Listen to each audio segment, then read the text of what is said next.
Welcome back dito sa channel natin. Nandito tayo ngayon sa may EDSA Quezon City. Magbibigay tayo ng latest update sa iba't ibang mga projects na ginagawa dito.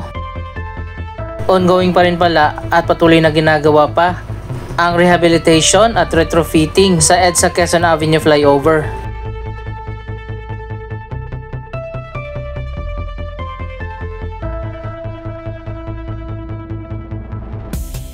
Lahat yata ng mga flyover sa EDSA ay magkakaroon ng retrofitting para mas tumibay ang mga ito.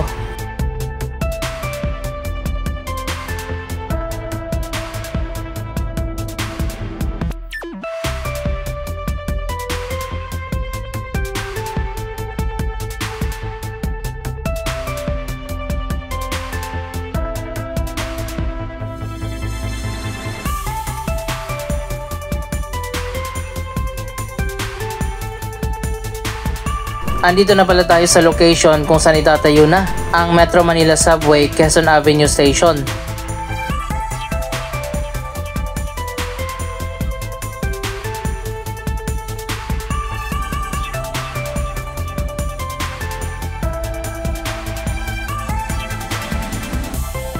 Eto na nga at nagsimula na ang paghuhukay. Siguro sa susunod na buwan dadalhin na dito yung tunnel boring machine.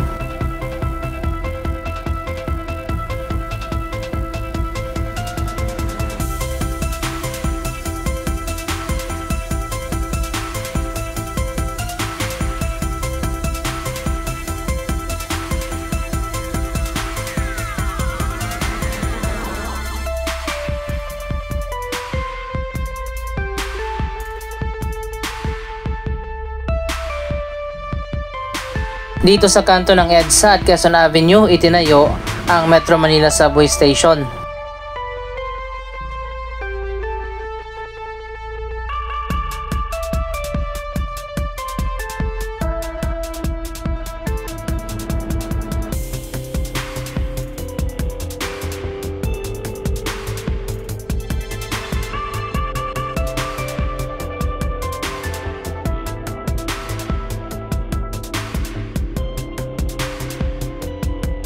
Mabuti na lang at meron pang vacant na property dito. Ang Manila Seedling yata ang nagmamayari nito dati.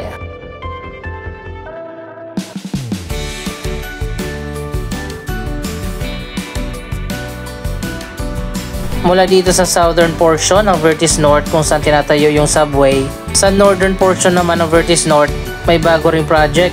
Dalawang office building ang itatayo dito, ang Tower 4 at 5.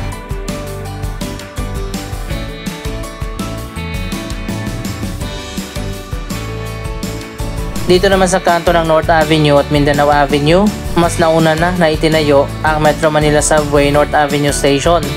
Bahagi yan ng Phase 1 ng Metro Manila Subway. Mula dyan konting lakad lang, dito naman sa unahan ang MRT7 North Avenue Station na ginagawa na rin sa ngayon.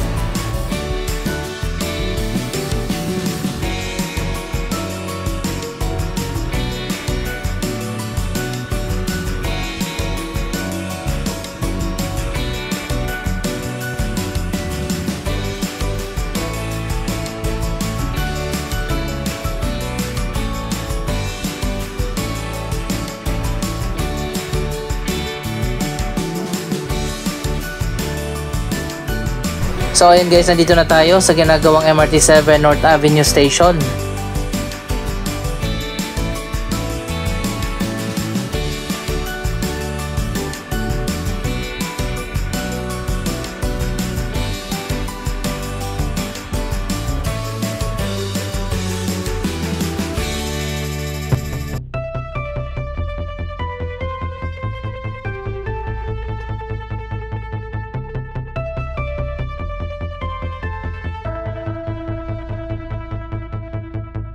Ayon pala sa latest update mula sa San Miguel Corporation, target pa rin na maging partially operational ang MRT7 sa December 2025. 12 lang na stations ang nakatakdang maging operational sa 2025 mula dito sa North Avenue hanggang sa Sacred Heart.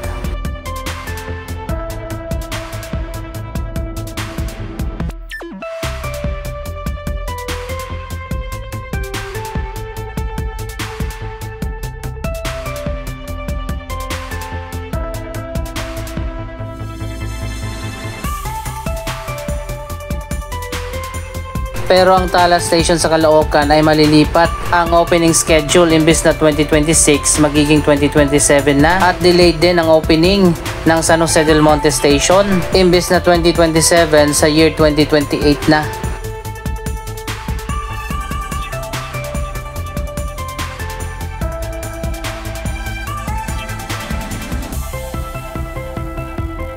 Mukhang tapos na yata ang elevated na walkway dahil wala nang gumagawa dito. Connected na rin yan sa Trinoma at meron ng hagdanan dito sa kabila. I-connect din yan dito sa North Avenue Station ng MRT-7.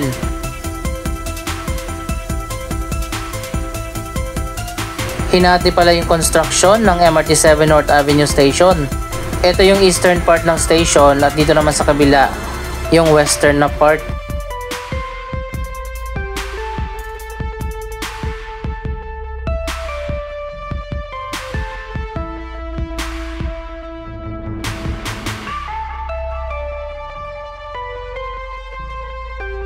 May final location na pala ang San Jose del Monte Station, ang pinakadulo. Doon itatayo ang station sa isang property malapit sa SM San Jose del Monte. Ito naman ang progress sa kabilang side ng station.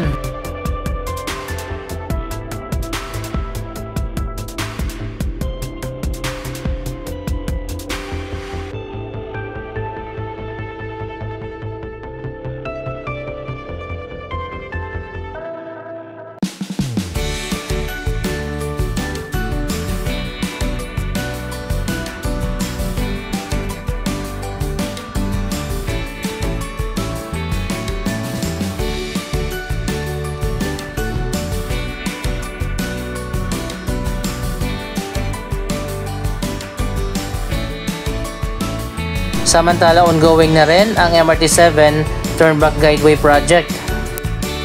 Magkakaroon pa ng extension papunta sa West Avenue na magiging standby area ng mga tren. Mamaya pupunta tayo doon.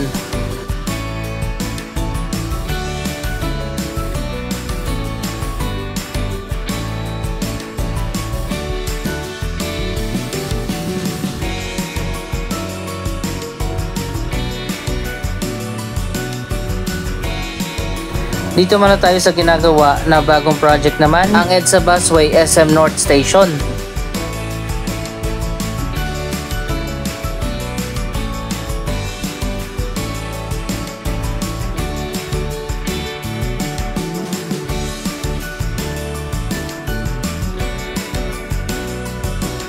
Yung Common Station Project, kinalimutan na yata yan at wala nang gumagawa.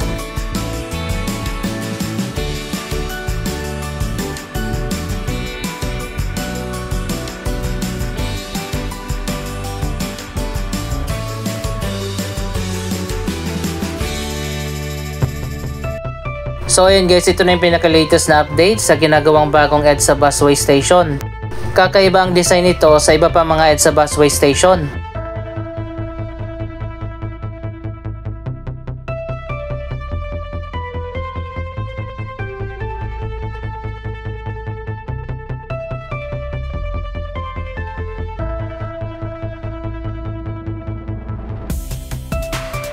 Mas modern ang design nito kumpara sa iba pang station, at dito yan i-connect sa SM North Sky Garden papunta dyan sa kabila sa Emerson Building.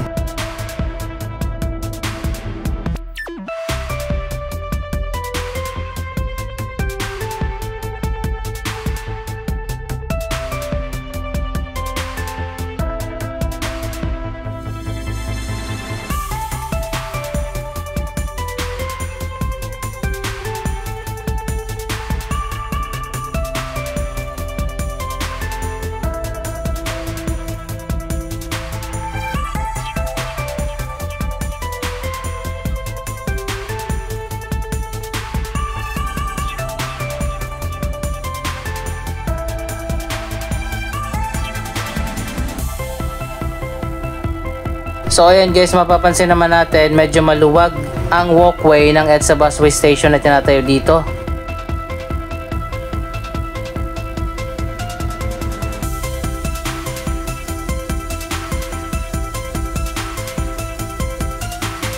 Sana matapos na agad yung station dito para magkaroon na ng sakayan at babaan ng EDSA Carousel dito sa tapat ng SM North.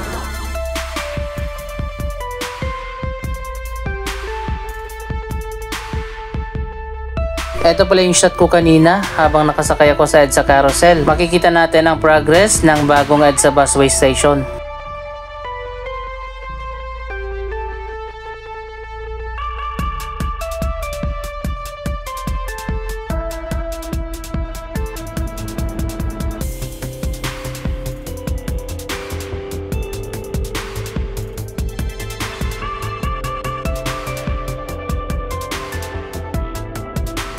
Ayan, ito na yung bagong walkway na ginagawa pa sa ngayon.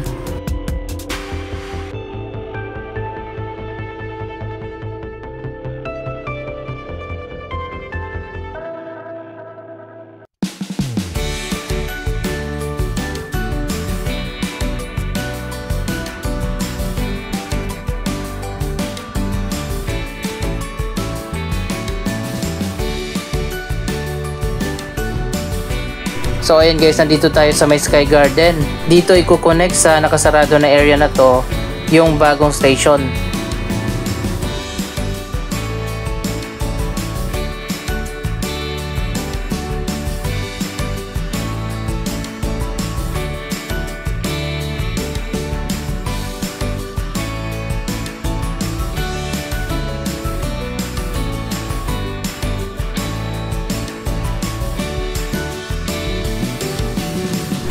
Sana magkaroon din ng renovation itong Sky Garden ng SM North. Babaguhin din nila siguro ito dahil dito na nga dadaan ang karamihan sa mga commuters na sasakay ng MRT7, LRT Line 1 at MRT 3.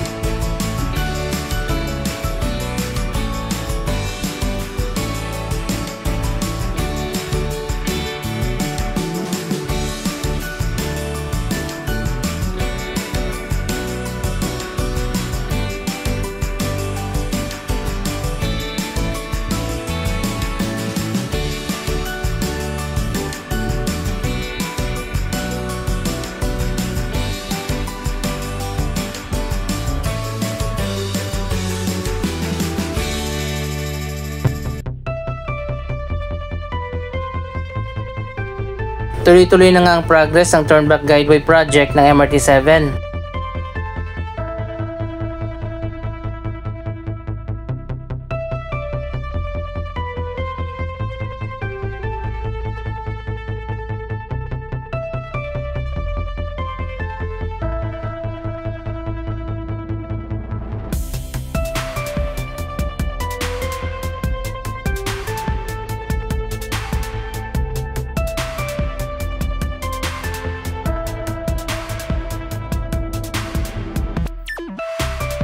Naitayo na dito yung mga bagong poste para sa MRT7 extension.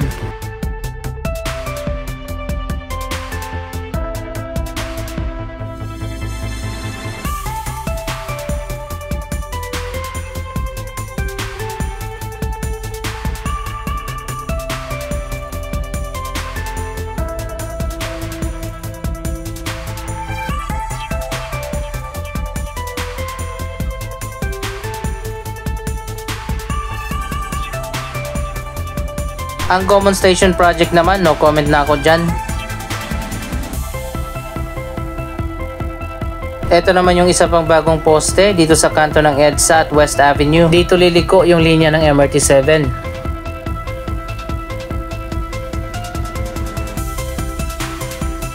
At dito na mismo sa West Avenue, ilang poste na rin ang nasimulan na.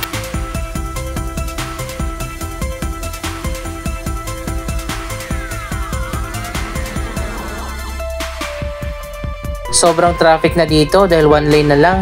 Ang magkabilang side kasi ng West Avenue ay ginawang parking.